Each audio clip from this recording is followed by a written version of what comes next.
ആഴ്ചകൾക്ക് മുമ്പ് ഇറാനിൽ വലിയ പ്രക്ഷോഭം നടന്നിരുന്നു. അവിടുത്തെ വിലക്കയറ്റം അതുപോലും ഉണ്ടാക്കിയതാണെന്നുള്ളൊരു ആരോപണം ഉണ്ടായിരുന്നു. കാരണം ഡോളറിന് കൃത്രിമ ക്ഷാമം ഉണ്ടാക്കി അവിടെ വല്ലാത്ത ഒരു പണപ്പെരുപ്പവും പ്രശ്നങ്ങളും ഉണ്ടാക്കിയതാണെന്ന് ഇറാൻ പറയുന്നു. എന്തായാലും അവിടെ വലിയ പ്രക്ഷോഭമുണ്ടായി. അവിടെ ഇൻ്റർനെറ്റ് കട്ട് ചെയ്തു. റവല്യൂഷണറി ഗാർഡ്സ് ജനങ്ങൾക്ക് മേൽ പ്രക്ഷോഭകർക്ക് മേൽ വലിയ ആക്രമണം നടത്തി. 7000 പേർ കൊല്ലപ്പെട്ടു എന്ന് ഔദ്യോഗിക കണക്കുകൾ പറയുന്നു. പക്ഷേ 35,000-ലേറെ പേർ കൊല്ലപ്പെട്ടു എന്നാണ്. അവിടെ വധശിക്ഷ നടത്തി. അന്ന് ട്രംപ് പറഞ്ഞൊരു വാക്ക് ഓർത്താൽ മതി.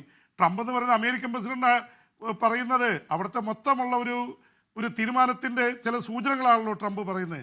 അദ്ദേഹം അന്ന് പറഞ്ഞത്, നിങ്ങൾ പ്രക്ഷോഭം നടത്തിക്കൊള്ളൂ, help is on the way, help is on the way. സഹായം വന്നുകൊണ്ടിരിക്കുകയാണ്. പക്ഷേ അപ്പോൾ സഹായം എത്തിയില്ലെന്ന് മാത്രമല്ല, അമേരിക്ക ഖത്തറിൽ നിന്ന് വിമാനങ്ങളൊക്കെ തയ്യാറാക്കി ആക്രമിക്കാനായിട്ട് തയ്യാറെടുത്ത് നിൽക്കുമ്പോഴാണ് സൗദിയും UAEയും മറ്റ് അറബ് രാജ്യങ്ങളൊക്കെ പ്രതിഷേധവുമായി എത്തിയത്, സമ്മർദ്ദം ചെലുത്തിയത്, വേണ്ടെന്ന് വെച്ചത്. എന്ന് വെച്ചാൽ ഇത് തീരുമാനിച്ചുറച്ച കാര്യം തന്നെയാണ്. അക്കാര്യത്തിൽ യാതൊരു സംശയവും വേണ്ട. ഇത് അതിലേക്ക് കാര്യങ്ങൾ കൊണ്ടുചെന്ന് എത്തിക്കുകയായിരുന്നു. അതുകൊണ്ട് ഒരു പ്രത്യേക നിമിഷത്തിൽ ചർച്ച പരാജയപ്പെട്ടതിൻ്റെ പേരിൽ കയറി ആക്രമിച്ചു എന്നല്ല, ഇത് വെൽ പ്ലാൻഡ് സ്ട്രാറ്റജി, തന്ത്രം ആണ് എഴുതിയിരിക്കുന്നത്. അവിടെ അതിൽ ലക്ഷ്യം വെക്കുന്നത് ഇതാണ് പറ്റിയ സമയം. പ്രക്ഷോഭം നടക്കുന്നു.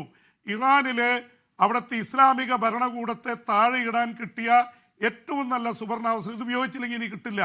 അപ്പോൾ അതുകൊണ്ട് അവിടുത്തെ ഇറാനിലെ പ്രക്ഷോഭകാരികളെ ലക്ഷക്കണക്കിന്, നേരത്തെ ആണെങ്കിൽ മെക്സാമിനി എന്ന പെൺകുട്ടിയെ സദാചാര പോലീസ് തലക്കടിച്ച് കൊലപ്പെടുത്തിയതിൻ്റെ പേരിൽ ലക്ഷക്കണക്കിന് വനിതകളാണ് രംഗത്തിറങ്ങിയത്. അപ്പോൾ 1979 ഇസ്ലാമിക വിപ്ലവത്തിലൂടെ ആയത്തുള്ള റുഹാനി ഖുമൈനി യുടെ നേതൃത്വത്തിൽ ഷാ പഹലവിയെ പുറത്താക്കി നേടിയ വിജയം ഇപ്പോൾ 79 എത്രയോ വർഷങ്ങൾക്ക് ശേഷം, 46-47 വർഷങ്ങൾക്ക് ശേഷം ആ ഇസ്ലാമിക ഭരണകൂടത്തെ പുറത്താക്കാൻ, അത് നേരിട്ടൊരു യുദ്ധത്തിലേക്ക് പോകാതെ ആയത്തുള്ള ഖമനായിയെ വധിക്കുക, മസൂദ് പെസഷ്കിയാൻ പ്രസിഡന്റിനെ വധിക്കുക, ഈ മഡൂറോയെ പിടിച്ചുകൊണ്ടുപോയി വെനിൻസുവലയിൽ അവർ ഒരു അധികാരം സ്ഥാപിച്ചതുപോലെ ഇറാനിൽ അത് സ്ഥാപിക്കാനുള്ള നീക്കമാണ് നടത്തിക്കൊണ്ടിരിക്കുന്നത്. അതിന് ഒരുപക്ഷെ ഒളിഞ്ഞും തെളിഞ്ഞും അറബ് രാജ്യങ്ങൾ മൗനം പാലിക്കുന്നു എന്നുള്ളതാണ് ഇറാനെ പ്രകോപിപ്പിച്ചിട്ടുള്ളത്. അതുകൊണ്ടാണ് ഒരുപക്ഷെ പ്രതീക്ഷിക്കാത്ത വിധത്തിൽ ഈ അറബ് രാജ്യങ്ങൾക്ക് നേരെ ഇറാൻ്റെ മിസൈലുകൾ പാഞ്ഞു ചെല്ലുന്നത്. അത് വല്ലാത്തൊരു കൺഫ്യൂഷൻ ഈ മേഖലയിൽ ഉണ്ടായിട്ടുണ്ട്. ഇതിൽ ഏറ്റവും ഇതുള്ളത് ഇന്ത്യയെ സംബന്ധിച്ചിടത്തോളം, മലയാളികളെ സംബന്ധിച്ചിടത്തോളം ഇത് വലിയ ആശങ്കാജനകമായിട്ടുള്ള കാര്യമാണ്. കാരണം നമ്മുടെ കേരളത്തിൻ്റെയൊക്കെ സമ്പദ് വ്യവസ്ഥയെ ഏറ്റവും വലിയ സപ്പോർട്ട് ചെയ്യുന്നത് ഗൾഫ് രാജ്യങ്ങളാണ്. അപ്പോൾ ആ ഗൾഫ് രാജ്യങ്ങളിലെ മലയാളികൾ അവർ ജോലി ചെയ്യുന്നു, അവരയക്കുന്ന പണമാണ് ഒരുപക്ഷെ ഏറ്റവും വലിയ ഫോറിൻ റിമിറ്റൻസ് ഒക്കെ വരുന്നത്. അപ്പോൾ ഇപ്പോൾ നടക്കുന്ന സംഭവവാസങ്ങൾ ഇത് ഇറാനിലാണ് നടക്കുന്നത്, ഗൾഫിലാണ് നടക്കുന്നതെന്ന് പറഞ്ഞ് നമുക്ക് മാറി നിൽക്കാനാവില്ല. നമ്മുടെ സഹോദരങ്ങളാണ് അവിടെയുള്ളത്. അതുകൊണ്ട് നമ്മളെ നേരിട്ട് ഓരോ ഭവനങ്ങളെയും ബാധിക്കുന്ന പ്രശ്നമാണ്. ആ തരത്തിലാണ് ഈ വാർത്തകളെ നമ്മൾ കാണേണ്ടത്. അതുകൊണ്ട് തന്നെയാണ് ഈ ഗൾഫിൽ പ്രശ്നങ്ങൾ ഉണ്ടാകുമ്പോൾ അത് വല്ലാത്ത രീതിയിൽ നമ്മളെ ബാധിക്കുന്നത്. എന്തായാലും ഇന്ത്യ ആശങ്ക രേഖപ്പെടുത്തിക്കൊണ്ട് ഇറാൻ്റെ വിദേശകാര്യമന്ത്രിയെ വിളിച്ചിരിക്കുന്നു. അതേ നാണയത്തിൽ ഇസ്രായേലിൻ്റെ പ്രധാനമന്ത്രിയെയോ അല്ലെങ്കിൽ അവിടുത്തെ വിദേശകാര്യമന്ത്രിയെ ഇന്ത്യയെ വിളിക്കോ എന്ന് കൂടി അറിയേണ്ടതുണ്ട്.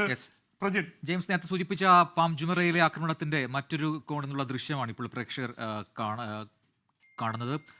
അവിടെ പല മിസൈലുകൾ വന്നെങ്കിലും അതിൽ പലതും മിസൈൽ വിധ സംവിധാനം ഉപയോഗിച്ചൊക്കെ തകർത്തിട്ടുണ്ട്. എങ്കിലും അവിടെ ആക്രമണം ഉണ്ടായി എന്നത് നമ്മളെ ഞെട്ടിപ്പിക്കുന്നതാണ്. പാം ജുമേറ എന്ന് പറഞ്ഞാൽ അത്രമേൽ പ്രസിദ്ധമായൊരു മേഖലയാണത്.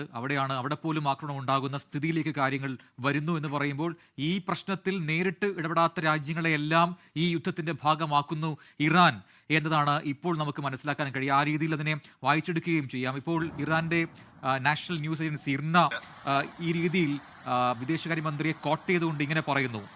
രക്ഷി ഇങ്ങനെ പറഞ്ഞതായിട്ടാണ് അവർ റിപ്പോർട്ട് ചെയ്യുന്നത്. Our attacks on US bases in the region are a defensive action. We could not just sit and watch എന്നാണ് പറയുന്നത്. ഇതൊരു പ്രതിരോധത്തിന്റെ ഭാഗമായി തന്നെയാണ് ഈ മേഖലയിലേക്ക്, അതായത് ഗൾഫ് രാജ്യങ്ങളിലെ അമേരിക്കൻ സേനാ താവളങ്ങളെ ആക്രമിക്കുക എന്നത് നമ്മുടെ പ്രതിരോധമാണ്, വെറുതെ ഇരുന്ന് കാഴ്ചകൾ കാണാൻ ഞങ്ങൾക്ക് കഴിയില്ല എന്ന് പറഞ്ഞാണ് അവർ ഈ കാര്യത്തെ ന്യായീകരിക്കുകയും വിശദീകരിക്കുകയും ഒക്കെ ചെയ്തത്. എന്തായാലും ഈ മണിക്കൂറിലും ആക്രമണം ശക്തമായി തന്നെ ആ മേഖലയിൽ തുടരുകയുമാണ്.